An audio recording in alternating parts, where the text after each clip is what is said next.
Hey guys, welcome back to the Prosta English podcast. In this episode, we are going to be talking about traveling. I can easily say that traveling is my passion.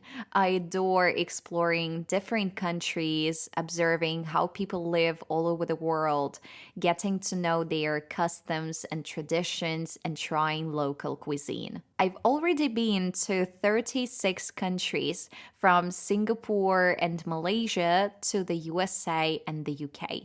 And in this podcast, I'll share how it happened and what was the main reason why I traveled so much. So let's get started. When I was a child, I traveled a lot with my parents. I was born in a Belarusian city located close to the border with Poland and Lithuania. And thanks to that, almost every month we could travel with my parents by car to Europe. And additionally, once a year, we definitely traveled to the seaside to spend 2 weeks next to a warm sea. My first trip without parents happened when I was 13. My friends and I went to Bulgaria to a summer camp. And even though I had already traveled a lot with my mom and dad, in Bulgaria I had the first experience of communicating personally with foreigners. And in that camp, I met a lot of young people from all over the world. I was really excited to speak with them and to get to know more about their countries, but unfortunately, my level of English was rather poor. Whenever I was asked something by a foreigner, at first I had difficulty understanding what they wanted. And second, it could take me ages to decide which tense to use. For example, present simple, present continuous, past simple, past continuous, present perfect. Oh my God. And in addition to that, I had a rather limited vocabulary, so it was challenging for me to express my thoughts and feelings properly. So in most cases, I preferred to keep quiet, say nothing, and just smile. You know, in Bulgaria, I noticed how much Belarusian teens were different from the European ones. Our teenagers, including me, were rather shy, anxious, unconfident, and too concerned about other people's opinion. But at the same time, Europeans seem to be more open minded, easygoing, sociable, cheerful, and independent. And due to that, after Bulgaria, I came back home with a strong desire to enter a European university, to be able to interact with people from all over the world all the time, because I believe that it would not only help me to get an international education, but it would also change my personality in a positive way. Thanks to my decision to study in Europe, I started to learn English intensively.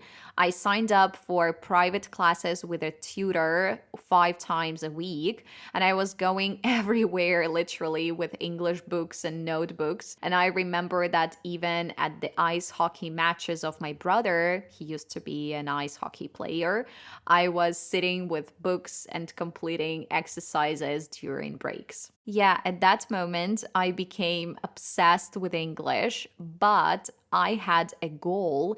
And that's why I always say that, okay, maybe it's possible to learn a language if you are a very self-organized and well-disciplined person. But in most cases, before starting to study, the first step is to find the goal that enlightens you and gives you motivation not to give up. And in 2013, I entered Vilnius University in Lithuania, and my dream came true. I was studying with people from all over the world and in my free time, traveling with a backpack around Europe. At that moment, I had a limited budget, so my friend and I were finding the cheapest airline tickets and bus tickets. Sometimes we could afford to rent a bed in hostels, but in most cases, we selected a free option to stay at unknown people's places using couch surfing. If you have never heard about couch surfing, I'll explain how it works. So, some people have a free couch or a free room in their house, and they provide it to travelers for a couple of days or nights. And you might think, why do they do that?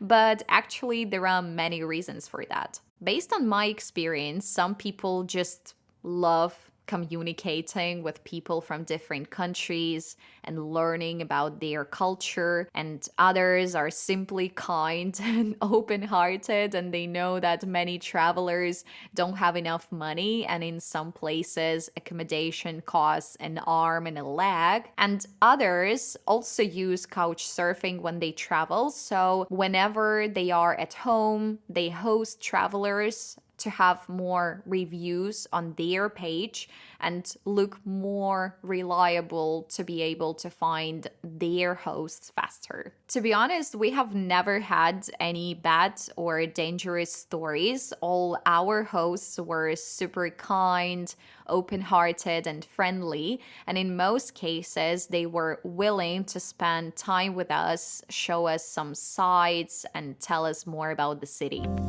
One of the greatest and the warmest memories I have is from Switzerland. When I was studying in Lithuania, my friend and I decided to apply to a student exchange program, and we went to study in Belgium for half a year. And in Belgium, they have an unusual education system. During the semester, they didn't have any exams, they only had a final exam at the end of the semester.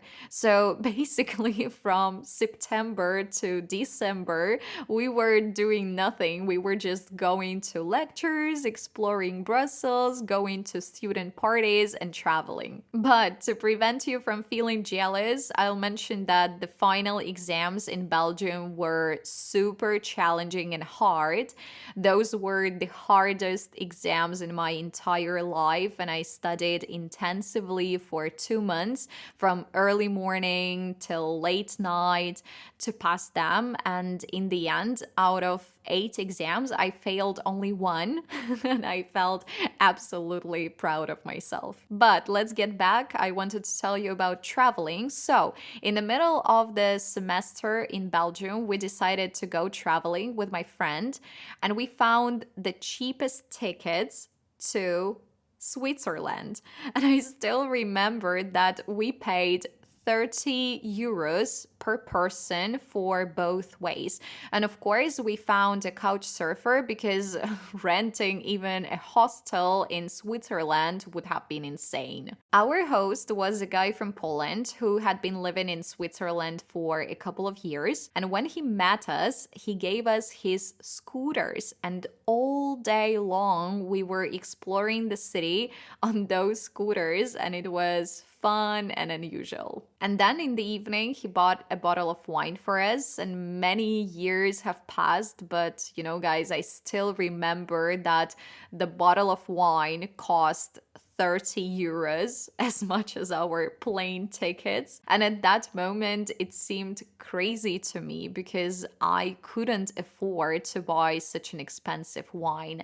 And yeah, in the evening, he cooked a simple but delicious dinner for us. The next day, he had a day off, so he drove us to France by his car, and we went to the mountains and played with snowballs. And you know, it was one of the most memorable days of my life, and I can say that I do not keep in touch with this guy. I do not even have his Facebook page, but I smile every time I think about how kind and generous he was to us.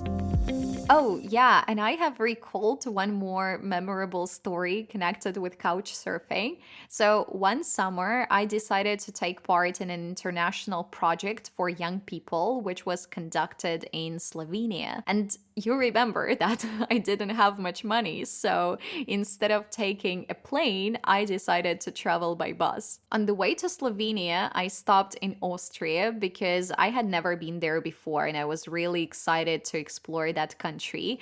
And again, I decided to find a host using couch surfing. But it was my first experience staying alone without my friends. And you cannot imagine how scared I was. And it took me a couple of days to find my host because I was checking carefully all the profiles and reading all the feedbacks to avoid any unpleasant experiences. But in the end, I was super lucky. In Vienna, my host was very hospitable. He showed me the city and his favorite places. And in the evening, he cooked schnitzel and potato salad for me. And I found it amusing because even though I come from Belarus, the country of potatoes, I have never heard of potato salad before, while Austrians are extremely proud of this dish.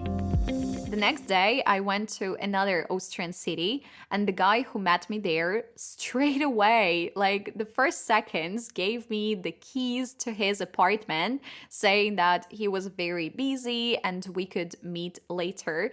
And I explored the city by myself all day long, and in the evening, I met my host with his friend in the park. And we were sitting on the hill, watching the sunset, listening to a musician and talking about life.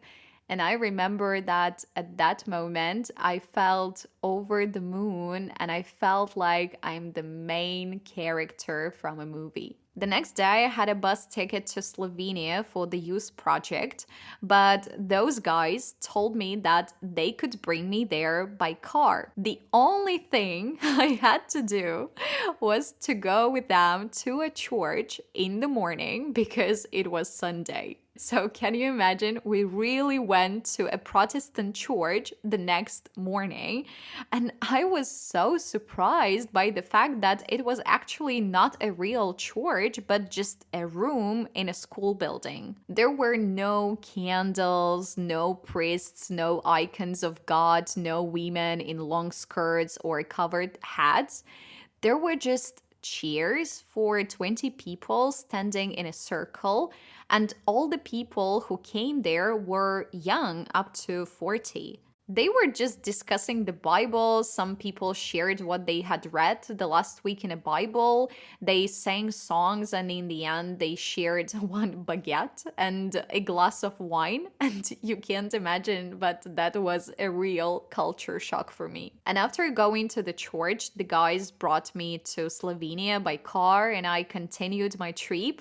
So, as you see, I had been worried about my stay in Austria a lot, but in the end, it was a very, very pleasant experience. You know, just looking back, I still think that it was crazy, it was fearless and very naive to stay at unknown people's places, but I'm really thankful that I had this experience because now I have a lot of funny and heartwarming stories. When I finished my studies in Europe, I met my husband Paul and we decided to explore Asia together. And then we spent a year in China working and living there. And during that time, we visited many Asian countries, including Singapore, Malaysia, Thailand, and Indonesia. But about those adventures, I will tell you next time. So I encourage you to follow this podcast, not to miss the next episodes. And thank you so much for staying with me today. I really appreciate your time and attention.